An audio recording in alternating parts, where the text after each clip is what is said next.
मुख्यमंत्री अशोक गहलोत ने जिस तरह से बम्पर जिलों की घोषणा की थी, उनमें डीडवाना कुचामन जिले की घोषणा भी की गई थी। उस समय जिला हेडक्वार्टर को लेकर कुचामन और डीडवाना के लोगों में एक असमंजस था, एक प्रतिस्पर्धा भी थी कि जिला हेडक्वार्टर कहाँ होगा। कल जिस तरह से मुख्यमंत्री अशोक गहलोत ने नोटिफिकेशन जारी करके अस्थायी रूप से डीडवाना को जिला हेडक्वार्टर बनाया, उसके बाद से लेकर जिस तरह से डीडवाना में खुशियां मनाई गई है, पटाखे छोड़े गए, खुद एमएलए चेतन डूडी ने आगे आकर पटाखे छोड़े, अपने हाथ से पटाखे जलाए। क्या कहना चाहें, कितनी खुशी है? देखिए, जनता की बड़ी भारी उम्मीद थी, उस उम्मीद को मुख्यमंत्री जी ने पूरा किया है, तो हमें बहुत ज़्यादा खुशी है। मुझे ही नहीं अपितु डीडवाना, लाडनू, मकराना, परबतसर, कुचामन, नामा, तमाम ये जो बड़ा क्षेत्र है, नया जिला बना है, इस पूरे क्षेत्र के लोगों को खुशी है। मैं धन्यवाद देना चाहता हूँ मुख्यमंत्री जी को, बधाई देना चाहता हूँ इन जो 5 ये विधानसभाएं, इनके नागरिकों को, कि मुख्यमंत्री जी ने हमारी बहुत पुरानी मांग, लंबी मांग, उसको पूरा किया है और सभी लोग बहुत प्रफुल्लित हैं, बहुत खुश हैं। और मेरा ये मानना है कि इससे लोगों को प्रशासनिक रूप से बड़ी भारी सुविधा मिलेगी। विकेंद्रीकरण या डिसेंट्रलाइजेशन की जो हमारी सोच है, उस सोच को इससे बहुत भारी पुश मिलेगा, मैं ऐसा मानता हूँ। जिस तरह से पहले जिले की घोषणा होते ही आपने हेलीकॉप्टर से पुष्प वर्षा करते हुए यहाँ पर डीडवाना में आपका प्रवेश हुआ था, उसके बाद में हाथी पे सवारी निकली, फिर जितनी बार आपने स्वागत करवाया लोगों को, में एक तरह का असमंजस था। आज भी कुछ लोग ये कहते हैं कि अस्थायी जुड़ा हुआ है। डीडवाना के और कुचामन के लोगों में एक प्रतिस्पर्धा भी थी, साथ में इस बात को लेकर जिज्ञासा भी थी कि जिला हेडक्वार्टर कौन होगा। मुख्यमंत्री के आप भी खास हैं और महेंद्र चौधरी भी खास माने जाते हैं, तो ये जो तोहफा मिला, ये किस चीज़ का तोहफा मिला है कि डीडवाना ही जिला हेडक्वार्टर बना है? देखिए, आप हेलीकॉप्टर से आने की बात करते हैं, मैं तो उस दिन मेरे जीवन में पहली बार हेलीकॉप्टर में बैठा था। ये यहाँ के जो वासिंदे हैं, इन्होंने ही पूरा प्रोग्राम रखा, यहाँ के नागरिकों ने पूरा प्रोग्राम रखा था और मैं वहाँ से, उन्होंने पुष्प वर्षा का एक प्रोग्राम रखा और मैं चूँकि जयपुरी था, तो सहयोग कुछ ऐसा बैठा कि मैं उस हेलीकॉप्टर में बैठ के आ गया। लेकिन मैं ये मानता हूँ, चाहे हेलीकॉप्टर हो, चाहे हाथी हो, ये नागरिकों का प्यार है, नागरिकों की उम्मीद थी यहाँ के लोगों की, जिसको पूरा किया गया और उसी के फलस्वरूप ये स्वागत होता है। मैंने कोई स्वागत करवाने के लिए किसी को नहीं बोला, मुझे स्वयं ये बोला गया कि आप फलां टाइम पे आइए, हम लोग चाहते हैं कि हम एक जश्न मनाएं, खुशी का इजहार करें, तो उसी के तहत ये सब हुआ। और आप अगर ये बोलते हैं कि ये फल किस चीज़ का मिला या क्या है, मैं भी मुख्यमंत्री जी के नज़दीक हूँ। महेंद्र जी, मुख्यमंत्री जी के लिए सब बराबर हैं। कई दफ़े मेरी उनसे बात होती है तो ये बोलते भी हैं, सब मेरे मैं सबका, तो सभी लोगों का वो समान रूप से काम करते हैं। ये जो डीडवाना बना, ये बहुत सारी ज्योग्राफिकल सिचुएशन मान लीजिए, इंफ्रास्ट्रक्चर की बात मान लीजिए, पुरानी डिमांड मान लीजिए, इन सभी की वजह से, समावेश होने की वजह से डीडवाना बना है।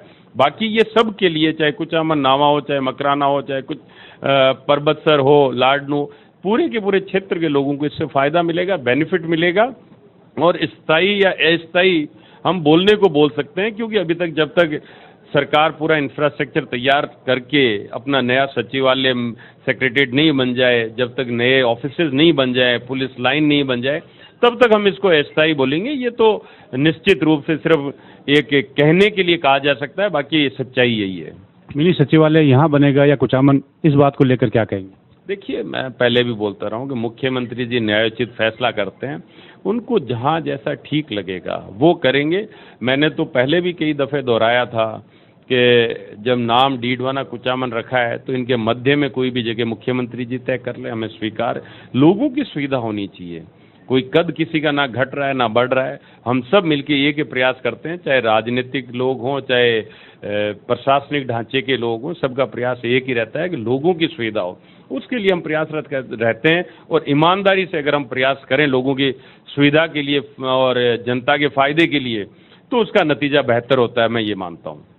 जब सरकार और विधायक होटलों में बंद थे, उस समय आपने साथ दिया, तब जाके सरकार बची थी, ऐसा मुख्यमंत्री जी के मुंह से कई बार सुना गया है। और उन्होंने ये कहा कि चेतन डूडी ने मेरी सरकार बचाई थी। ये कहीं उसी का इनाम तो नहीं है? देखिए, तमाम जितने भी कांग्रेस जन थे, उन सब की इच्छा थी कि हमारी सरकार बचे। तमाम जितने विधायक थे जो चुन के गए, उन सब ने अपनी तरफ से प्रयास किया। तो मेरा एक का कह देना कि मेरा ही कोई बहुत बड़ा सहयोग रहा या मैंने कुछ किया, ऐसा बिल्कुल नहीं है। वो 101 विधायक जो वहाँ डटे रहे, उन हालात में डटे रहे जिसका शायद बाहर जो लोग हैं उनको अंदाज़ा नहीं उस वक्त क्या हालात रहे उस समय। कुछ लोगों ने ये भी उस समय बोला कि होटलों में पता नहीं किस प्रकार से लोग ऐश आराम कर रहे हैं, लेकिन वो दिन यकीन मानिए बहुत बुरे दिन थे। ऐसे कभी ना कभी दोहराए जाए, ना कभी हमें ऐसा वाकया वापस से फेस करना पड़े, मैं मानता हूँ। लेकिन सभी का बराबर सहयोग रहा, ये मुख्यमंत्री जी का बड़प्पन है अगर मेरा नाम लेके बोलते हैं। लेकिन सभी विधायकों ने, सभी लोगों की उम्मीद ये थी कि जो कांग्रेस जन है, जो कांग्रेस के विधायक हैं, जो कांग्रेस की टिकट से जीत गए हैं, वो कांग्रेस के साथ रहें, सरकार बचे। उसी मंशा के तहत, उसी लोगों की उम्मीद के तहत हम लोगों ने जो हमसे प्रयास बन सकता था, छोटा या बड़ा, वो हमने किया था। भाजपा ने एक नया नारा दिया इन दिनों और कांग्रेस ने नारा दिया है कि राज नहीं रिवाज बदलेगा। क्या जिला हेडक्वार्टर बनने से या जिले की घोषणा होने के बाद अपने ये डीडवाना के लिए या आपके लिए आसान हो जाएगा? देखिए, जनता माई बाप है, इनको जो ठीक लगता है वो ये फैसला करते हैं। लेकिन जिला हेडक्वार्टर बनना या एक नया जिला बनना लोगों को राहत देगा, ऐसा मैं मानता हूं। और जब हम लोगों के लिए काम करते हैं, लोगों की अच्छाई और भलाई के लिए काम करते हैं और लोगों को वो दिखाई देता है, तो उसका नतीजा भी हरदम पॉजिटिव आता है, अच्छा आता है, ऐसा मैं मानता हूं। क्योंकि मेरा विश्वास कर्म करने में है, मैं कर्म की थ्योरी पे चलता हूं, तो उसका नतीजा भी कहीं ना कहीं हम सबको दिखाई देता है। उम्मीद करता हूं कि लोगों के लिए जो हमारी सरकार ने कामकाज किए, चाहे महंगाई से राहत दिलाने का काम हो, चाहे शिक्षा के क्षेत्र में हो, चाहे बिजली के क्षेत्र में हो, चाहे अब ये प्रशासनिक ढांचे को सुधारने को लेके नया जिला बनाना हो, इन सब में हमारी सरकार ने काम किया है। 50 जिले बन गए राजस्थान में, 19 नए जिले एक साथ बना दिए। ये कोई छोटा काम नहीं था। आज दिन तक इतनी सरकारें रही, कोई नहीं कर पाया। हमारी सरकार ने किया, अशोक गहलोत की सरकार ने किया। बहुत बड़ा फैसला है, लोगों को बड़ी भारी राहत मिलने वाली है इससे। तो इसका नतीजा आने वाले वक्त में आपको देखने को मिलेगा। और ये जो चुनाव आ रहे हैं, इसमें लोगों को कहीं ना कहीं ये समझ आ गया कि भाजपा के लोगों ने सिर्फ झूठी और बरगलाने वाली बातें की थी, कामकाज कुछ किया नहीं। मैं लगातार पिछले 25 साल से राजनीति देख रहा हूँ। हर बार चुनाव जब भी आते थे, कुछ ना कुछ नेता तैयार हो जाते, वो बोलते थे हम जिला बनाएंगे, हम जिला बनाएंगे। मैंने कभी ये चुनाव प्रचार के दौरान नहीं कहा मैं जिला बनाऊंगा, लेकिन मैं मुख्यमंत्री जी के पास जाता और ये जरूर बोलता था कि साहब जिला बनेगा तो लोगों को मदद मिलेगी, सहायता मिलेगी, लोगों के लिए एक सुधार हो जाएगा प्रशासनिक ढांचे में। तो कहने और करने में फर्क है। आज जब ये हो गया तो लोगों को आने वाले वक्त में इसका एहसास अभी से होने लग गया है। और आने वाले वक्त में राजनीतिक रूप से जो चुनाव होंगे तो लोग इसको समझेंगे और जब वोट करेंगे तो कांग्रेस के पक्ष में करेंगे, ऐसा मेरा बहुत गंभीरता से मानना है। जिस तरह से विधानसभा का अंतिम सत्र पूरा हो गया है और मेरे ख्याल से आपकी जो डिमांड थी, सबसे प्रमुख डिमांड यही थी कि जिला डीडवाना को बनाया जाए, ये भी पूरी हो गई। अब आपको 2-3 महीने बाद चुनाव के लिए जाना है। यूँ समझिए कि आज से इसकी शुरुआत है।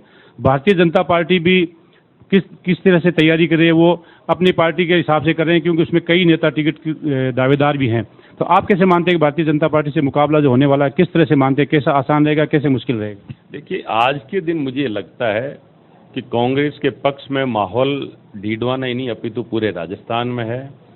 कहीं पे भी भाजपा के कोई कैंडिडेट नज़र नहीं आते, कहीं उनकी रणनीति नज़र नहीं आती। आप अगर कोई भी उनका विरोध देखें तो उनके पास कोई मुद्दा नहीं है, लोग उनके साथ जुड़ नहीं पा रहे हैं। डीडवाना की अगर आप बात करें तो मैंने अपनी ईमानदारी से जितना 4.5 पौने 5 साल जितना काम करना था किया। लोगों के लिए बीच में रह के काम करने की कोशिश की, बहुत सारी धारणाएं मैंने बदली। आज अगर भाजपा के लिए देखें तो मुझे तो कहीं कोई कंपटीशन डीडवाना में तो एटलीस्ट नज़र ही नहीं आता। बाकी राजस्थान में भी ये तय मानिए आने वाले वक्त में कांग्रेस की सरकार बनेगी।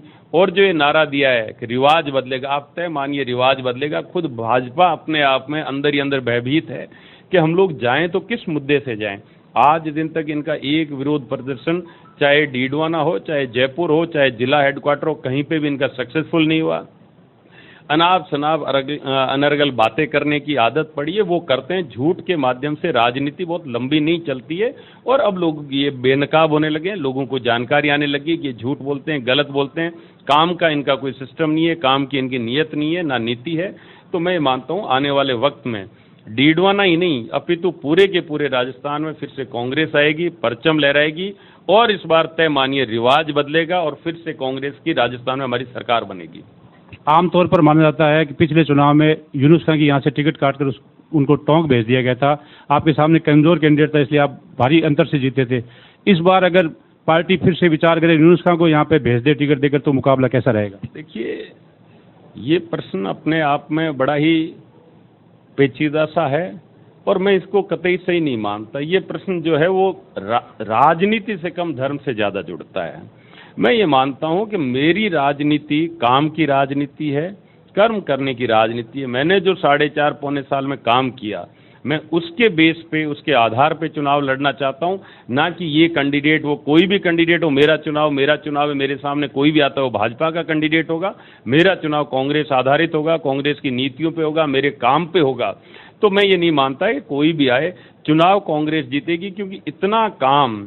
आपको एक उदाहरण देना चाहता हूँ कि सन 52 में यहाँ सरकारी एक कॉलेज था। सन 52 में जब मैं विधायक बना 2018 में, तब तक सिर्फ एक ही सरकारी कॉलेज रहा। और आज जब 4.5 साल से ज़्यादा का वक्त निकल गया तो डीडवाना में 5 सरकारी कॉलेज हैं। कभी एक सरकारी कॉलेज नया नहीं बना। हमारे यहाँ का बांगड़ अस्पताल जिला अस्पताल है। आज डीडवाना के अंदर 8 CHC यानी बड़े अस्पताल कार्यरत हैं। 8 में से 3 इस कार्यकाल के अंदर हुए हैं। ऐसे 7,000 से ज़्यादा ढाणियों में हमने विद्युतीकरण करवा दिया। ऐसे ऐसे काम हम लोगों ने किए हैं जो कि गरीब को छूते हैं, साधारण व्यक्ति को छूते हैं, अंतिम छोर पे बैठे व्यक्ति को छूते हैं। तो मैं मानता हूँ काम के आधार पे हमारी राजनीति है, काम के आधार पे हमारा चुनाव होगा और हम ये चुनाव 100% जीतेंगे। कैंडिडेट भाजपा तय करनी है, उनकी पार्टी का वो तय करे। ये थे डीडवाना के विधायक चेतन डूडी, जिनका ये कहना है कि जिस तरह से मुख्यमंत्री ने कहा है कि राज नहीं, इस बार रिवाज बदलेंगे, ये भी यही कह रहे हैं कि काम के दम पर वे चुनाव जीतकर एक बार फिर से डीडवाना के विधायक बनेंगे। लेकिन देखा यह जाएगी आने वाले चुनाव में किसका पलड़ा भारी रहता है। सहयोगी हुसैन के साथ हनीफ खान, नागौर।